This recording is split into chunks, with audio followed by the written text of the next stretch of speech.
Hey, what's going on, guys? Let's go ahead and take a look at an older HG kit for today's video. This is the HG00 Tieren Taozi. That's HG00 the series that this kit is from. So I know you guys enjoy just as much as I do taking a look back at some older kits from time to time. This one is going all the way back to 2008 for this pink space variation of the Tieren. Should be pretty cool. Let's go ahead and check it out here for today's video. All right, so let's get into it here, starting off with this really cool box art. I did review the ground type and the space type previously. If you guys are interested, you can go back and check out those reviews. That was a couple years ago. But the Taozi has a really cool design. I think maybe just a lot of people might be put off by the pink color scheme on it. But I think if you were to imagine it, I mean, maybe you like the pink, but if you don't like the pink, if you were to imagine this design in a different color scheme, I think it is a very, very cool design. The Tieren in general is just a really cool mobile suit design, and I think it's really popular for that particular reason. There's the side of the box where this was number 8 in the line, actually going a ways back. Here on the bottom of the box, you can see some action poses there, showing it in a few different poses with that cool like double sword bladed gun there. The shield parts on the side have this extension arm there for those, and some more photographs just showing the kit in some different action poses, some different details of the design right here. So it all looks very cool. Like I said, I think it's easy to get distracted by the kind of interesting color scheme that it has, but if you can ignore that, it is a very, very cool design, I think. I mean, I'm not saying there's anything wrong with the color scheme by any means, of course, but in color scheme definitely makes it look a lot less intimidating than it would had it been in just kind of like a quote-unquote normal mobile suit kind of color scheme anyway. I don't know. Let me know your guys' thoughts on the color scheme, but here's a look at the painted kit there, front and back. Some information about that and the pilot over here, some up here, and we do have the list price on here of 1,500 yen, with this being an older printing and not a newer reprint, having the red label on there.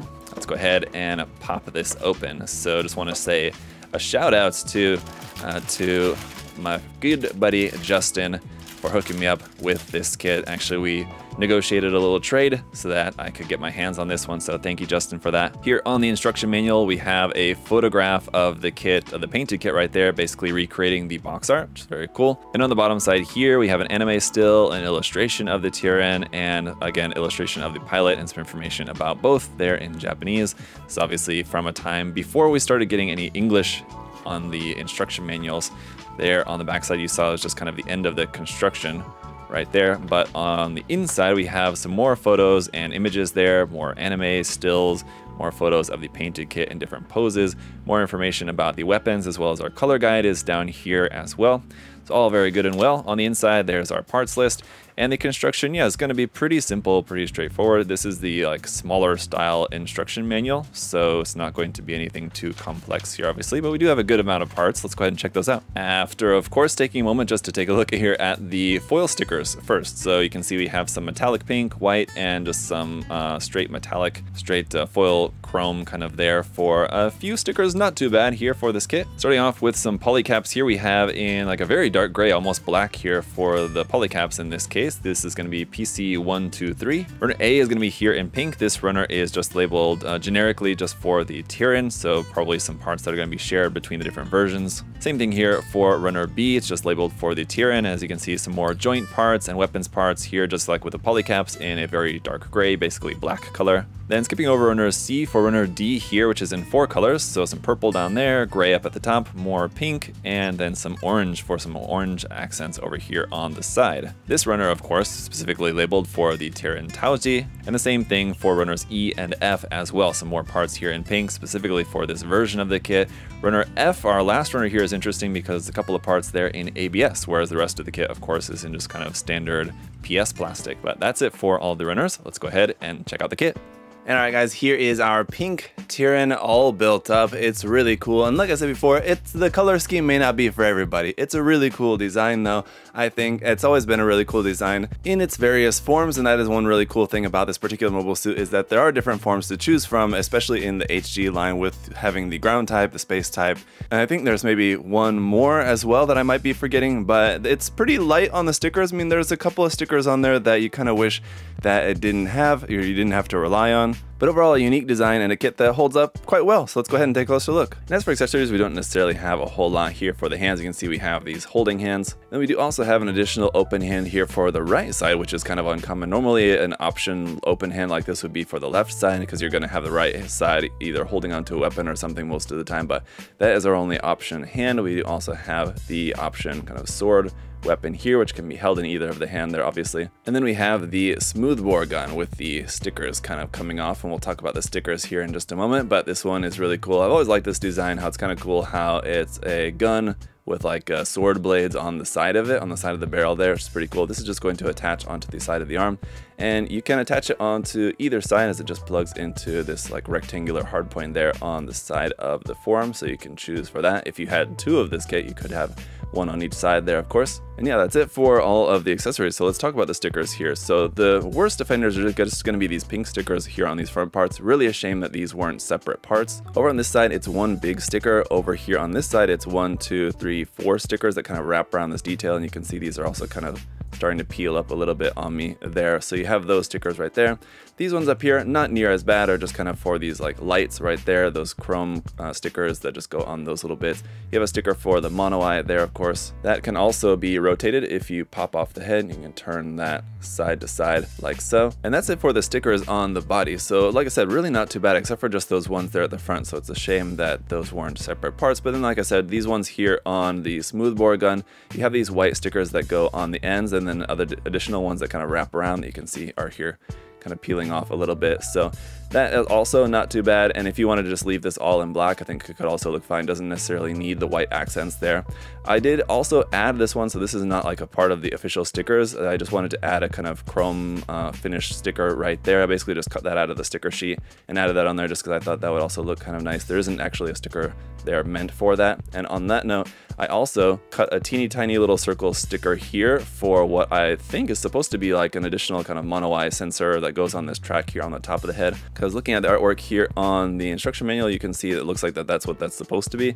And you don't have a sticker for that, I think probably just because it's such a small teeny tiny detail. But just using some of the leftovers here on the sticker sheet, so you can see some of that like printed pink part, I just cut a teeny tiny little bit there and stuck it on there just so that we have a little bit of a more kind of realistic looking camera here on the top of the head. So overall the stickers are not too bad. Let's talk a little bit about the articulation. Obviously the head is not going to move at all, it's just kind of part of the torso aside from the mono eye.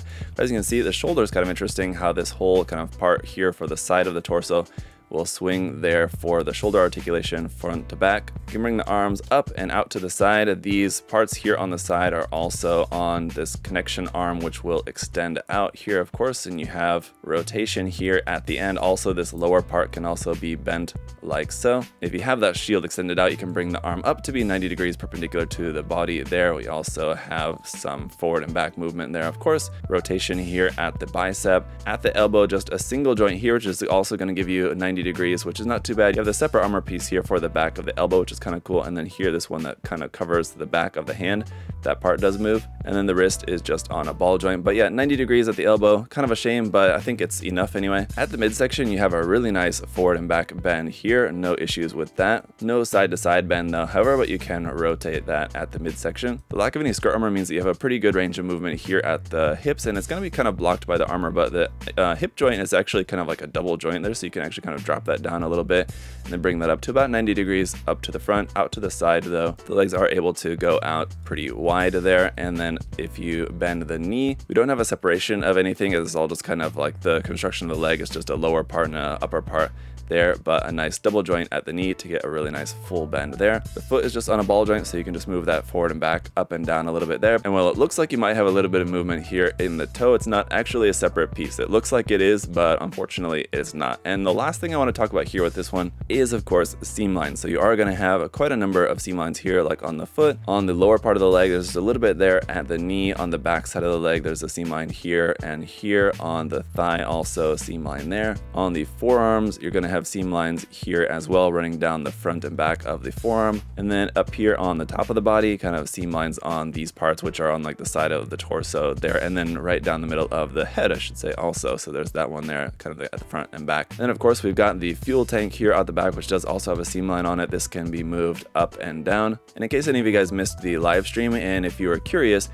if you can assemble the waist section backwards, the opposite way around, you absolutely can, and you should try it out if you have this kit, just for the laughs. But anyway guys, joking aside, just to wrap up the review here, it's a really cool kit. I should also mention there's a seam line on the rifle, of course on the smoothbore gun, but that kind of goes without saying. The sword weapon of course is just one single piece. Didn't really mention that earlier, but just to make that clear for you guys. But like I said before, it's a really cool design, very unique, very interesting, and very different from a lot of other HG kits that are available. So if you're looking for something different, if you're looking for something unique, this definitely fits. If the color is not to your taste, there is the other different versions. There's the space version and the ground version. But obviously if you're a fan of the design and not the colors, you could always just pick up this kit and then just paint it. It is going to be a little bit of work just to get it ready for paint, like I said, with it having as many seam lines as it does. So that said, if you have experience removing seam lines, if you know how to do it, it's really not too bad of a kit in this case, just because it's just basically each individual section, you just have to remove a seam, and then it's all just kind of goes together on top of that. So it's pretty straightforward. And it's a kit that I definitely think would be worth the effort to go ahead and actually remove all the seam lines and get it all painted up. And whether you want to stick with the pink color or not, I think it's one that's definitely going to look really nice when it's all painted up. Maybe even a little bit of weathering on there,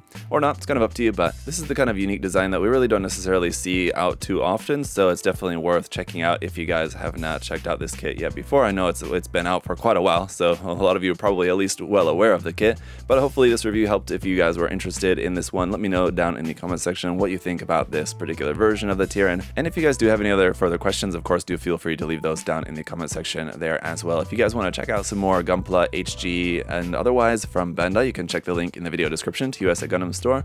Got all sorts of cool stuff there for you guys to check out, and as always guys, thank you so much for all of your support.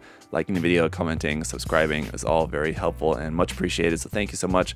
Till next time, have a great day guys. I'll see y'all later. Bye bye.